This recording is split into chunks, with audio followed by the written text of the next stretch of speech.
Yeah. Well, he was a real old fart when it comes to bringing anything extra on a boat except jump. And his boat was tied up fairly close to mine over at Westlake. Hey? I hear this racket, howling, screaming one morning. And I turn around the corner and I see this guy. He was so pissed off, he had a crate of chickens, live chickens. Oh, and somebody told me how to throw the live chickens in the water to get the sharks. And somebody said, no, you're not going to bring them on this boat, right? So he takes the crate of chickens and he smashes it right on the bulkhead. The chickens are running all over the place. He's howling and cursing at them. Oh, God, what an old fart he was. Then there was a lot of ruckus one morning, and he wouldn't let a guy bring a bottle of booze on the boat. And he knew he not bringing that bottle of booze on the boat. The guy said, I chartered this boat, I'm going to bring it on.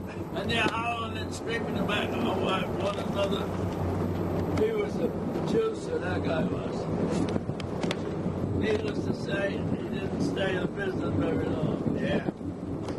I mean, I fished with Doug McCabe one year, and one trip he topped off a bottle of a quarter, Secret 7. Came by a school of bonita jumping, he couldn't even see him.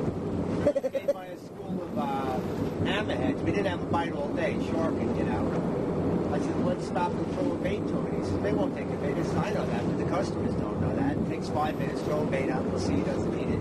Yeah. And we can go on our way, you know, to show him we tried, you know. He didn't want to do it. He wanted to get to the bar, you know.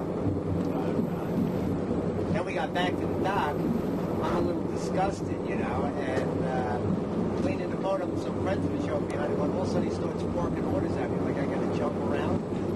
And I looked at him and I says, you're lucky you're not a bigger man. The guy weighed about 90 pounds, soaking wet, you know. I put the brush down and I said, I'm done for today. You finish it up. And I walked away.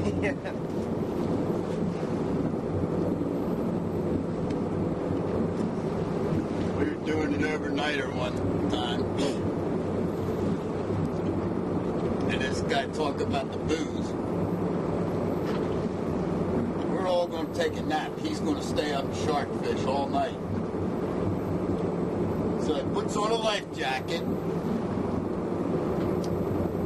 tie him to the fighting chair. He's got a 151 quart cooler on one side,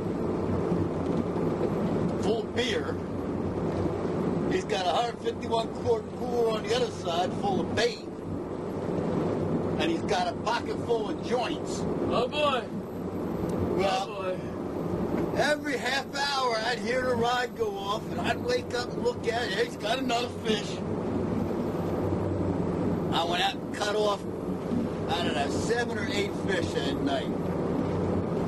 Every half hour. He had a ball. Next morning, his eyes were like big red balls. Looked like a couple of cherries. He went down below and slept the whole way back in.